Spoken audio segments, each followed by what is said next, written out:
I'm Blake Berman. So pay the air traffic controllers and get a deal. But come first thing Friday morning, expect major changes at many of America's airports. That is the warning from the Transportation Secretary tonight. There is going to be a 10% reduction in capacity at 40 of our locations. So we are going to proactively make decisions that keep the airspace safe.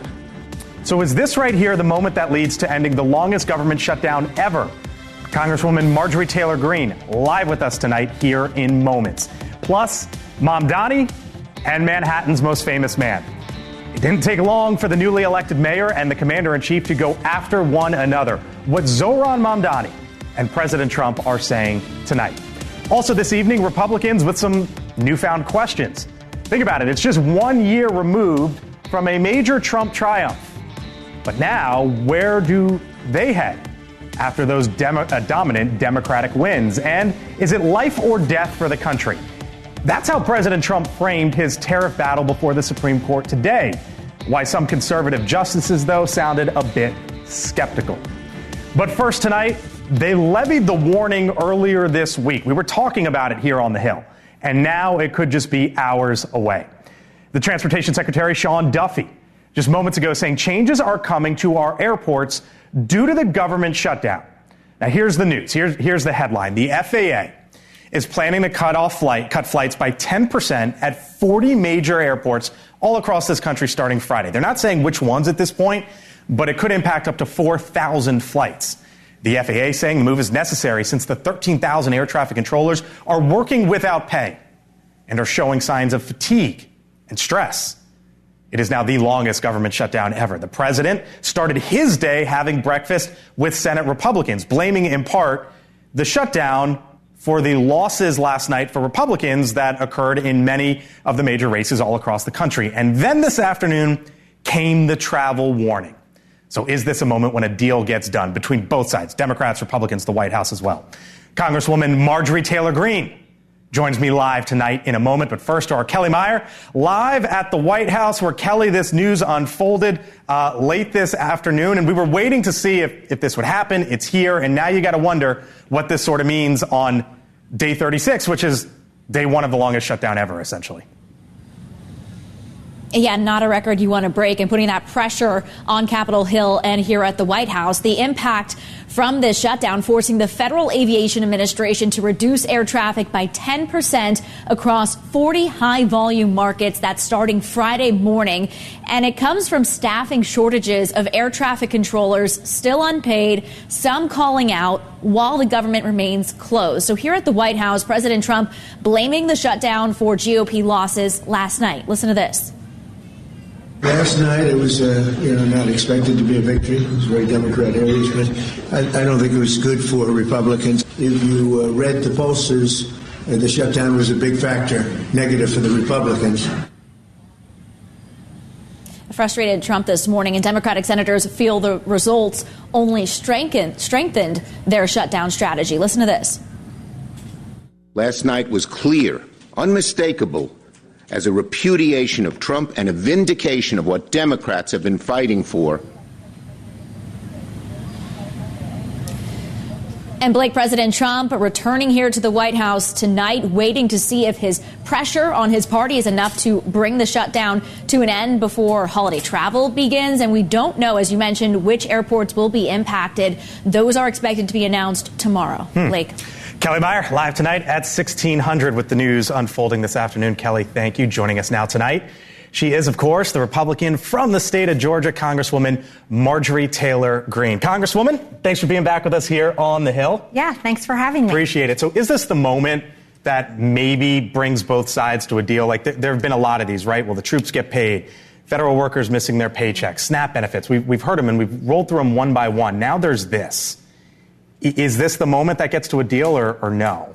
I certainly hope so. I mean, I personally think the political drama has been a lot for people. And I think we saw that play out yesterday in the elections.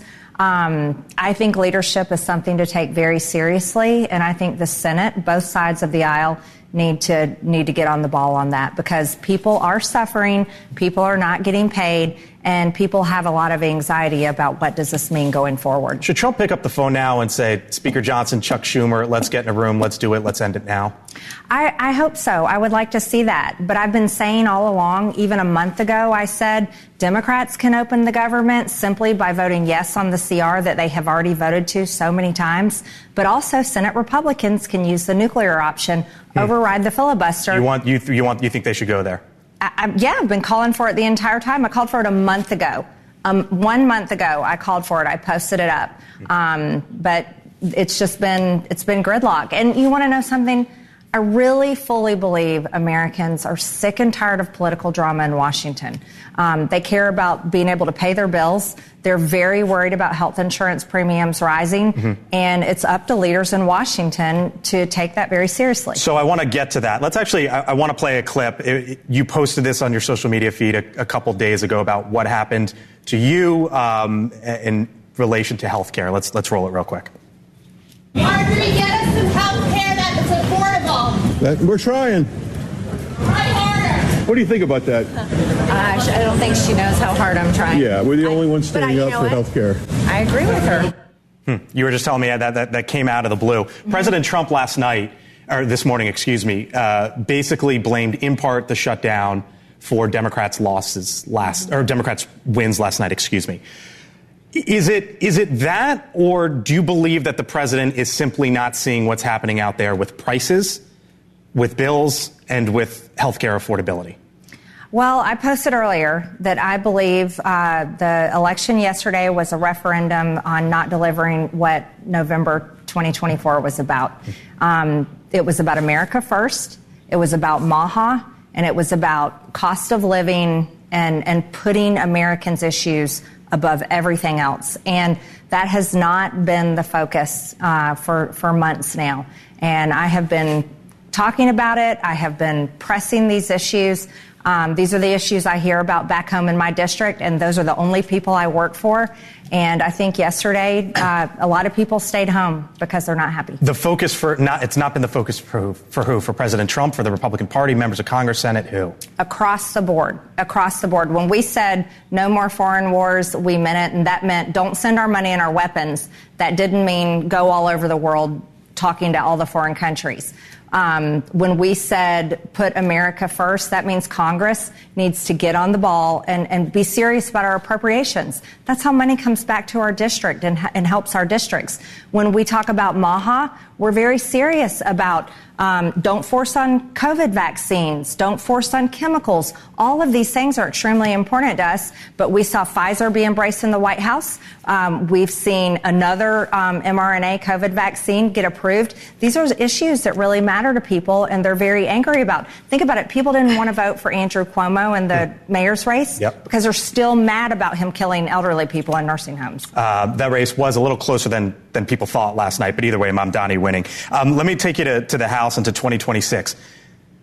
Do you believe now that Democrats have the upper hand in 2026? It's the slightest margin in modern political history. Yeah. Well, historically, the majority party always loses in the midterms. The only time the majority party didn't was after 9/11. So historically, you would say, okay, Democrats have the upper hand going into this, but Republicans would be the ones handing Democrats the victory by not passing our agenda. And the fact that the House has been closed for 6 weeks now is a complete and total, utter failure. And that's on the Speaker of the House. While the rest of America is going to work every single day, you're going to work, people in this building are going to work.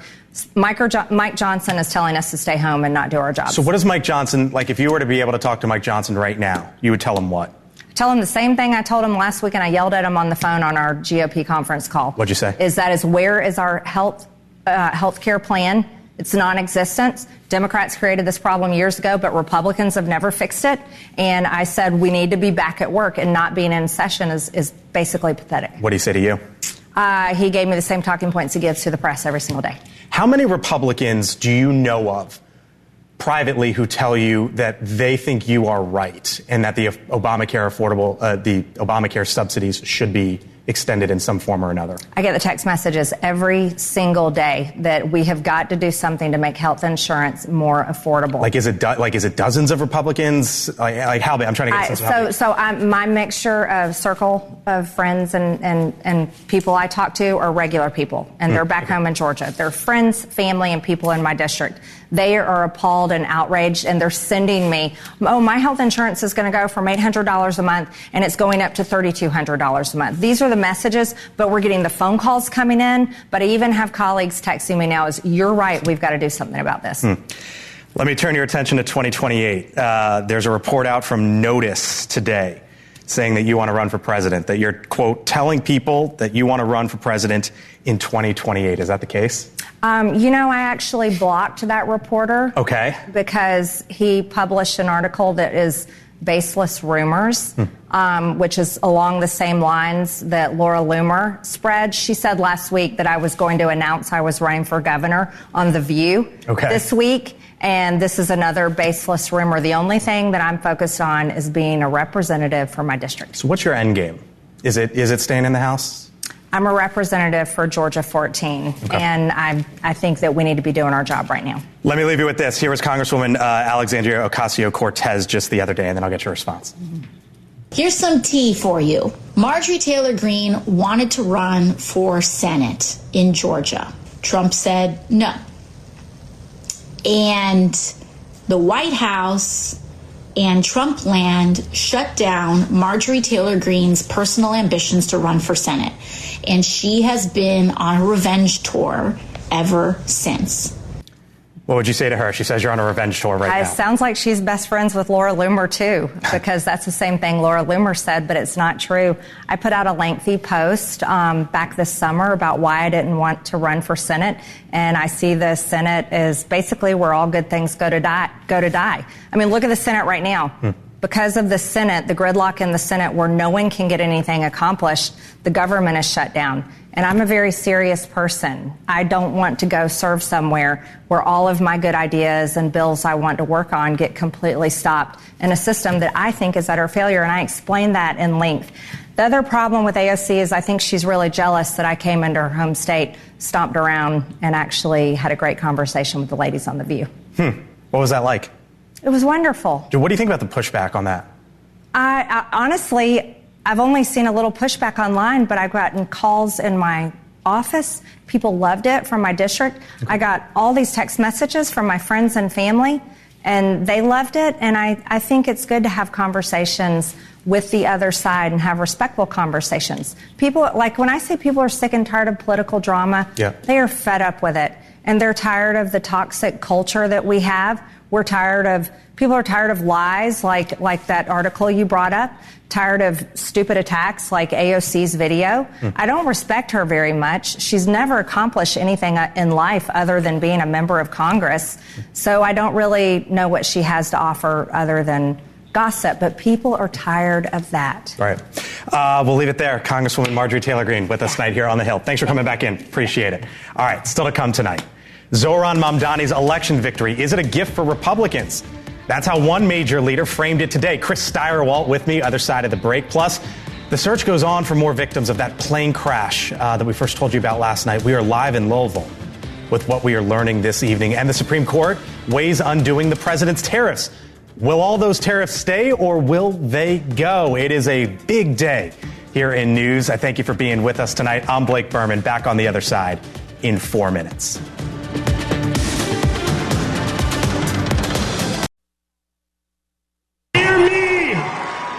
Trump, when I say this, to get to any of us, you will have to get through all of us. He is, of course, the newly elected mayor of New York City, Zohran Mamdani, taking aim at President Trump in a victory speech last night. But today, the 34-year-old mayor-elect striking this tone as well. The White House hasn't reached out to congratulate me.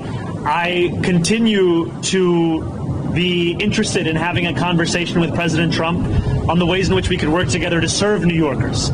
The White House hasn't reached out yet, huh? Well, the transition from campaigning to governing is underway. Mamdani assembling a team around him to begin leading the nation's biggest city when he's sworn in New Year's Day. Wall Street, as you might know, poured millions of dollars into the mayoral race in an attempt to defeat the self-proclaimed Democratic Socialists. Mamdani repeatedly saying on the campaign trail that billionaires shouldn't exist, and now he's set to lead the financial capital of the world. President Trump headlining the America's Business Forum in Miami this afternoon. On November 5th, 2024, the American people reclaimed our government. We restored our sovereignty. We lost a little bit of sovereignty last night in New York, but we'll take care of it. Don't worry about it. The president threatening to withhold federal funding for his hometown of New York City. As a result of all this, the Big Apple, by the way, expecting about $7.4 billion from Washington next year. That's about 6% of the city's $116 billion budget. With me now, Chris Stirewalt, host of The Hill, senior fellow at the American Enterprise Institute. Doctor? Quite so. How you doing? It looked like Trump and Mamdani both wanted a fight. Today, kind of day one of that. What does that fight look like going forward? Well, look, for Republicans, they're looking for a way to say that there's actually an upside because they got skunked. They got an old-fashioned spanking from coast to coast, which is not fun, nobody likes to be that person.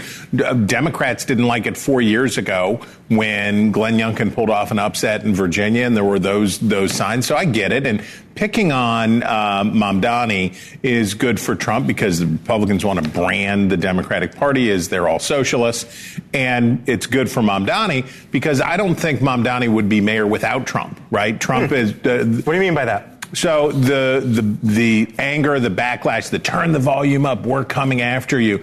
This is the reaction. It's a populist socialist reaction to a populist nationalist reaction on the right.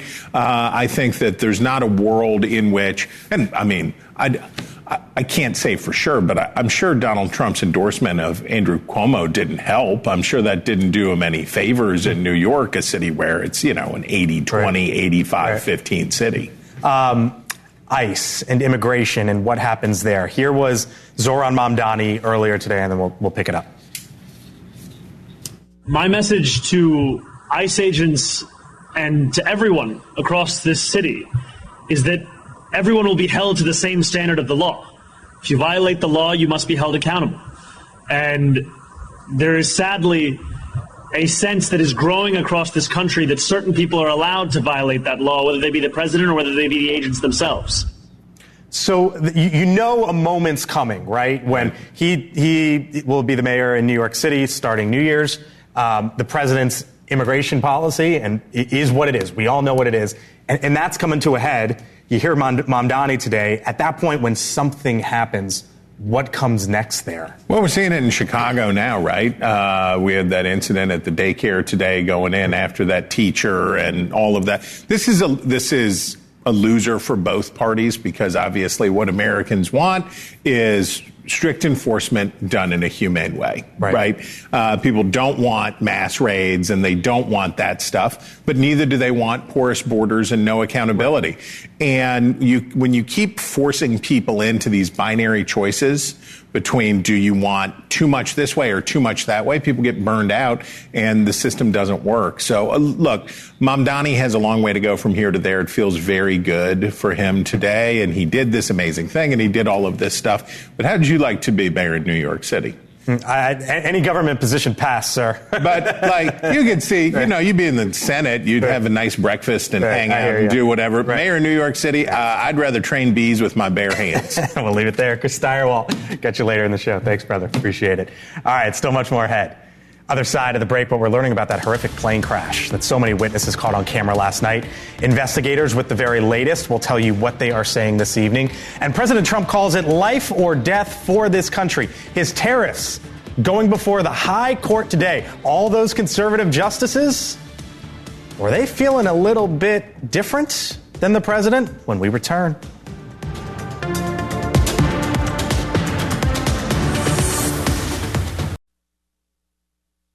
About 6:30 on the dot here on the East Coast, 5:30 tonight in Louisville, Kentucky, as the investigation into that deadly plane crash continues tonight, with officials now reporting at least 11 deaths. That number potentially to climb as workers comb through the wreckage. The The crash, as you can see here, causing a massive explosion as that plane was filled with over 200,000 pounds of jet fuel, crashing into buses, shutting down a major airport and distribution hub, impacting flights around Kentucky as well. Our Alex Capriello live on the ground with the very latest there in Louisville tonight. Alex? Yeah, Blake, it's been a whirlwind here in Louisville of press conferences with the NTSB, with the mayor, with the governor, with the congressman. And a lot of it has been confirmed information from what we have had from the videos that have been piling into our newsroom. Essentially, this UPS aircraft strapped with 38,000 gallons of fuel was essentially doomed before it ever even left that airspace. As you mentioned, the death toll now officially at 11, although we did just hear from the mayor speaking to a local news station saying that that death toll has climbed to 12. Another major update today is also that death toll includes one child who we believe was actually shopping with their family at that auto parts store when that flaming inferno came crashing into all of those commercial businesses. This is now no longer a search and rescue effort. It has officially been transitioned to a recovery effort. The debris field is said to be about a half a mile long. Can you believe that? That is going to be a tough task for the 28 NTSB investigators who are out there combing through it all. But they did just declare that they have found the black box as well as that data recorder.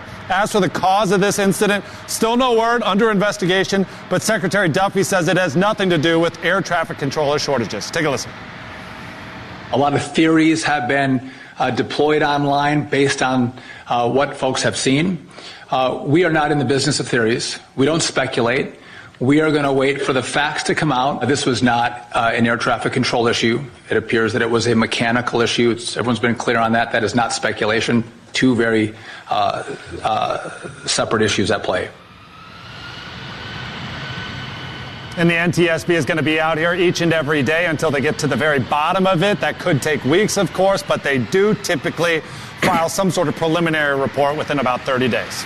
Like Alex Capriello, live for us in Louisville tonight. Alex, thank you. Meantime, back here in Washington, the Supreme Court hearing arguments in one of its biggest cases in years, potentially. One that President Trump is calling, quote, life or death for the country. The High Court set to decide whether the president essentially has the authority to impose tariffs on America's trading partners.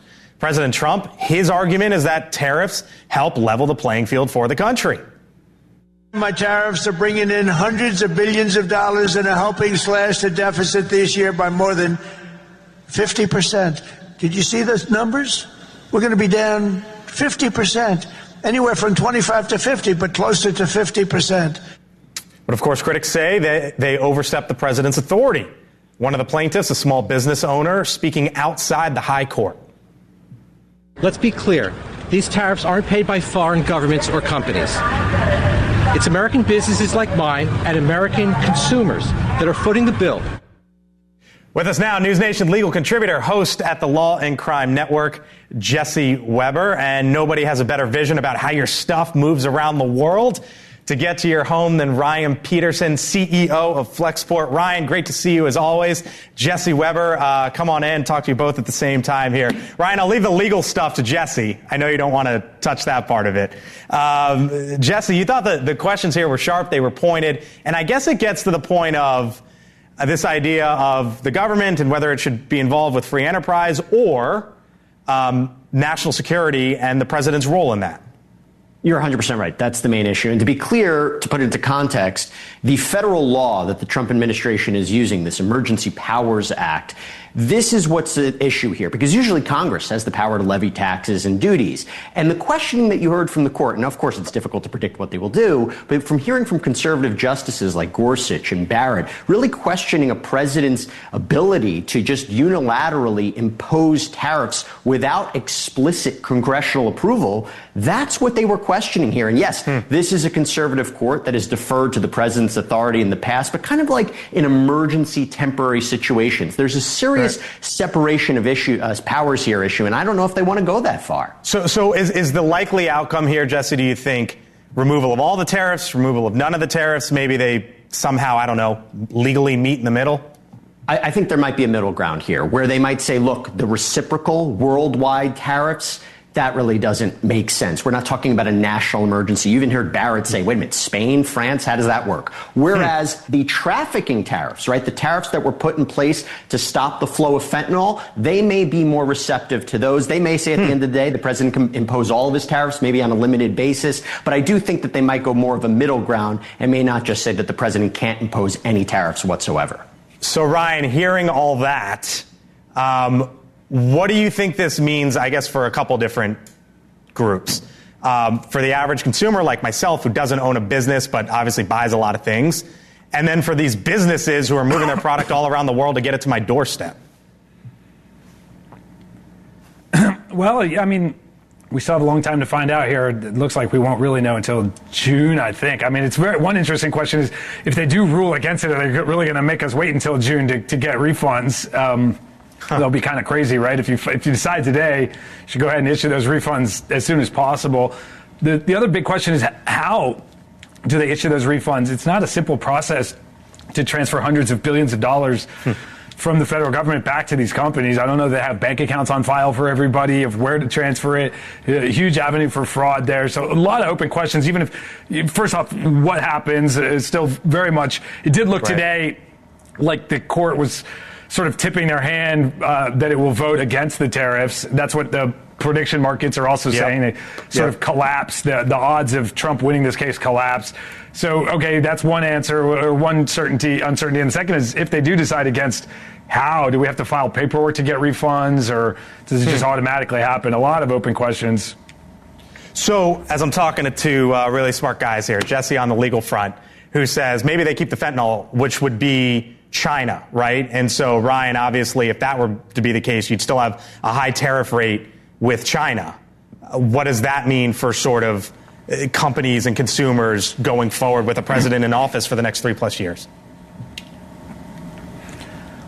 Yeah, I mean, the duty rate on China alone is not that high, but of course, if he has the power to do fentanyl tariffs, he can raise that, and he's done fentanyl tariffs on Canada and Mexico too. So I think you could probably start to extend that to Latin America. Pretty straightforward. He's been blowing up ships in the Caribbean around fentanyl issues. Right. So you can extend that. There are many other avenues too that they haven't touched, I understand, other ways that they could have done tariffs and that they may still do tariffs. I don't think even losing this case would not probably be the end of this administration's desire to impose tariffs, and there's other legal mechanisms to pursue that. So we'll see how that might play out.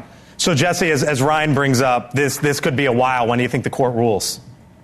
I think because they understand how dire the circumstances are, probably sooner rather than later. But look, I also say this. This is a court. Court generally doesn't want government getting involved in the free market. Right. At the same time, they may be convinced, and they've said before, when it comes to foreign affairs, if they don't see this as the power to tax, but really regulating foreign affairs, they may side with the president. I don't know. It's difficult to say. It's hard to predict. But I would imagine, given the circumstances here and how much of an impact this is having and how consequential this could be, I would imagine a ruling sooner rather than later. So, Ryan, as I mentioned, you have this view all over the world of how goods move and how they're reacting to the tariffs and all this.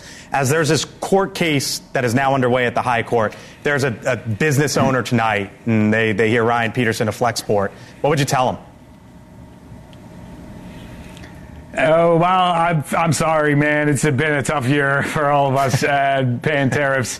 One thing is, right now, the tariffs are coming down on Chinese goods on November 10th. So, by the way, the first thing is don't file any customs entries for between now and November 10th. You're better off sitting on cargo, leaving it at the port, because your tariffs will come down in 5 days, which normally, it's actually very interesting. Normally, we try to be very much on time, file on time, and get these goods out of the port. And we're telling everybody, hey, let's just leave the cargo at the port and don't worry about that on-time performance metric. We're going to be intentionally late with our filings this week. Wow, interesting. $195 billion in tariff revenue collected so far, already 2.5 times more than 2024. Jesse Weber, NewsNation legal contributor. Ryan Peterson, CEO of Flexport. Thanks, guys. Appreciate it. You got it. Thanks for having me. Of course. All right, still to come tonight. Here on the Hill, President Trump looking forward after that night where it was Democratic dominance. We have the greatest economy right now. A lot of people don't see that. A lot of Republicans, though, maybe disagreeing with the president today, saying the party took its eye off the ball. You know what we say, right? At the end of the day, quote unquote, it's the economy, stupid. Full panel, other side. Where do Republicans head from here?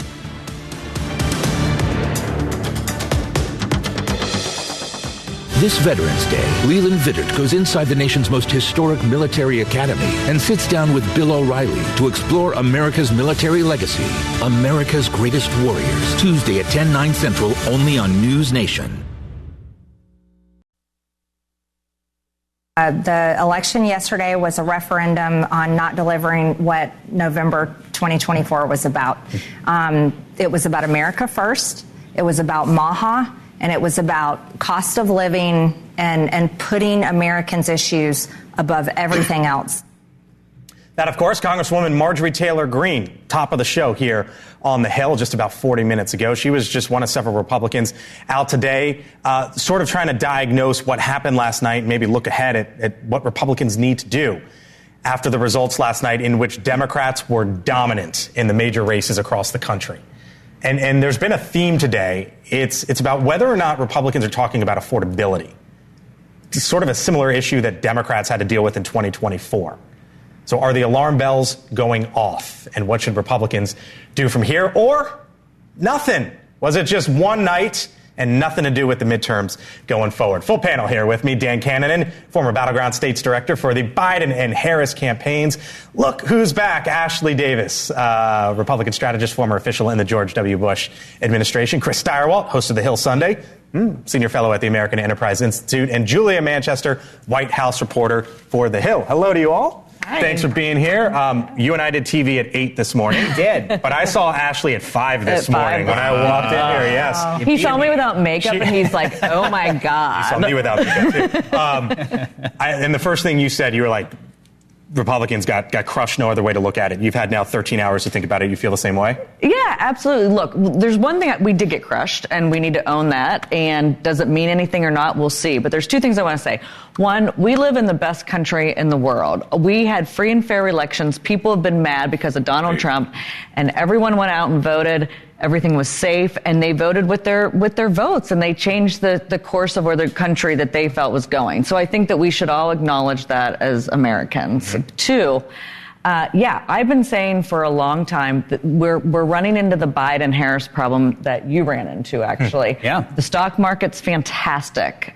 People are doing very well if you're up here.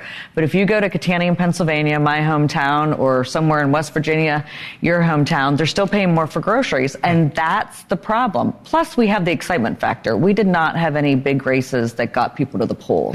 To that point, Dan, cost of living, is it taking a toll? We've heard from the CEOs, for example, of Chipotle, Sweetgreen, McDonald's, and Cava in the recent days. Chipotle CEO, consumer sentiment declined sharply. Sweetgreen CEO, a more cautious consumer environment starting in April. That, of course, since when the tariffs came. Cava, we recognize today's environment is creating real pressure for consumers.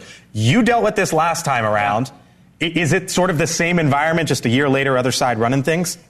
A little bit. It's different in some structural ways in terms of what's happening with inflation or the market or the job market in particular, which is much worse right now than it was under Biden. But the underlying point, I the numbers, if you include the revisions, I don't know about that. Well, we can quibble that point. Right, but okay. The underlying point is valid, which is that for a couple of years, as inflation was really active under a Democratic president, voters felt like they're being gaslit about what they're experiencing. And then Donald Trump said, I'm going to fix all of that. And then he did not do that. And worse, he has put his attention elsewhere on the ballroom. Even today, he's with the GOP senators showing them the new Rose Garden, layout that he's got. And they feel that he's not where they need him to be on costs. And those voters, the first rule of coalitions, I said it this morning, is last one's in, first one's out. A lot of folks came into that camp because they wanted someone to fix things on cost and get immigration under control. And he's gone too far for their taste in immigration, and he hasn't done anything on cost. And they said enough last night. We're actually hearing the president course correct, I think, today. We heard James Blair, the White House Deputy Chief of Staff, tell Politico that, look, you're going to hear the president talk more about affordability. And then the president did an interview with Fox earlier, and he said, look, I think Republicans need to talk about our administration's efforts to lower lower costs than what we've done so far. For President Trump, and we saw him messaging this quite a bit in Virginia and New Jersey, he's really trying to get Republicans to talk about energy, saying that once you have energy prices go down, you see it across the board. Now, obviously, we didn't really see that. That wasn't really reflected in last night's results. However, Republicans hoping they can course correct. And, we're saying this is such a big victory for Democrats right now ahead of the midterms. It absolutely is. But I would warn everyone looking ahead to the midterms to remember the 2021 Virginia elections and New Jersey, where Glenn Youngkin and Jack Ciattarelli, Youngkin won, Jack Ciattarelli came very close to winning. In 2022, we saw Democrats overperform, so something to remember. I have bad news, as always, for both parties. But you got them smiling and laughing. If you run $2 trillion deficits constantly, we have now the debt service on the debt has surpassed every other thing except for Social Security in the outlays of our federal government. We're a fiscal basket case, and everybody says, well, the prices are too high. The prices are too high.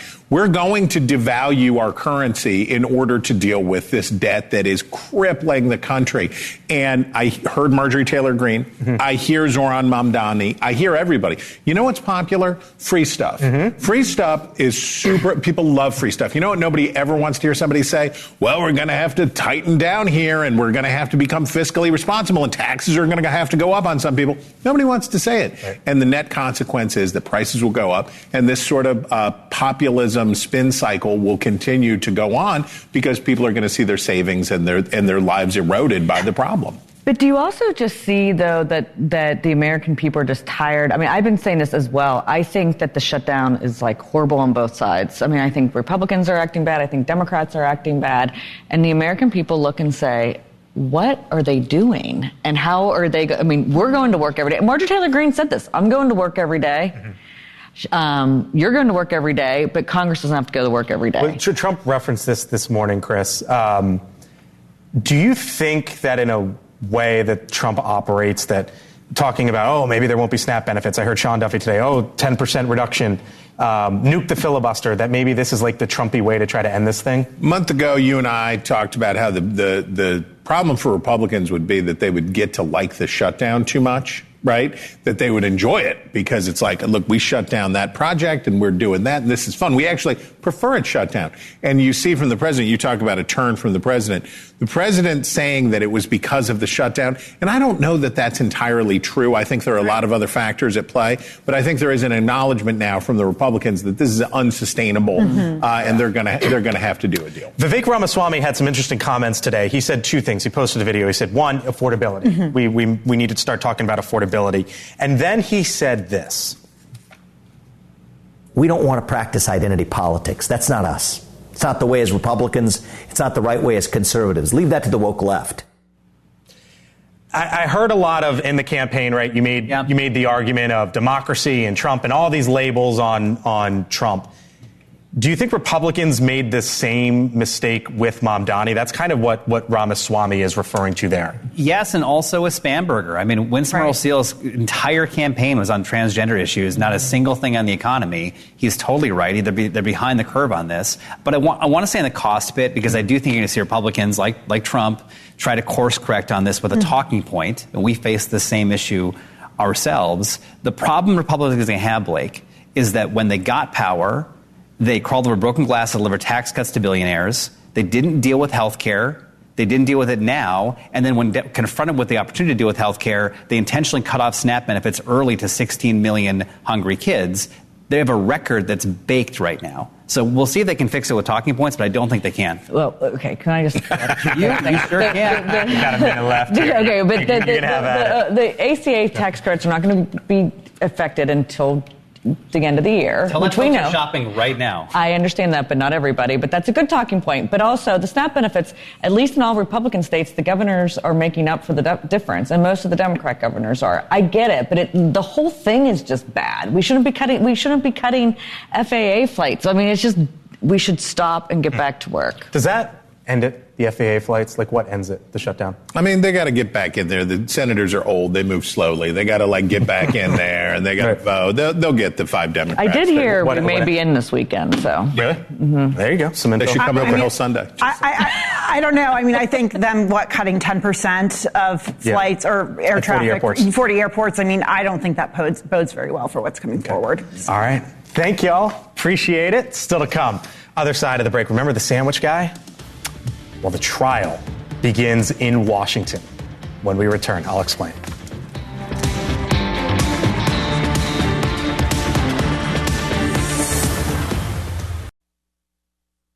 Here's some of what's trending right now over at thehill.com. FBI urges ICE to ID themselves as criminals impersonate officers, rather. It comes after a string of cases where criminals are accused of posing as ICE officers and committing crimes like assault, even kidnapping. So that warning now out from the FBI. Also trending tonight. How about this? Study suggests long-term melatonin use may impact heart health. According to the American Heart Association, long-term use of the supplement used to treat insomnia can lead to a higher chance of heart failure. Finally, this evening, it might not be the trial of the century, but maybe it's the trial of your lunch break. There's this. The D.C. sandwich guy trial begins. You might remember the man that was accused of throwing a Subway sandwich at a Border Patrol agent here in town earlier this summer. That agent, who was allegedly hit, testified that he could smell the onions and mustard. For those stories and more, all you have to do is head on over to thehill.com. By the way, scan that QR code on your screen. I write in the morning newsletter every day. Hope to see you there as well. Still to come here on NewsNation, Elizabeth Vargas reports just seconds away. She is following that foiled ISIS terror attack in Michigan with 2 additional arrests today, hundreds of miles away in New Jersey. That's coming up just 30 seconds away right here on NewsNation. I thank you so much for watching us tonight here on the Hill. It's been a little bit of a double duty for me. Morning in America, and then this show at night the last couple days. Thank you to the good folks over at Morning in America for having me in. I'll be back tomorrow here on the Hill. But until then, Elizabeth Vargas starts now. I'm Blake. Have a good one.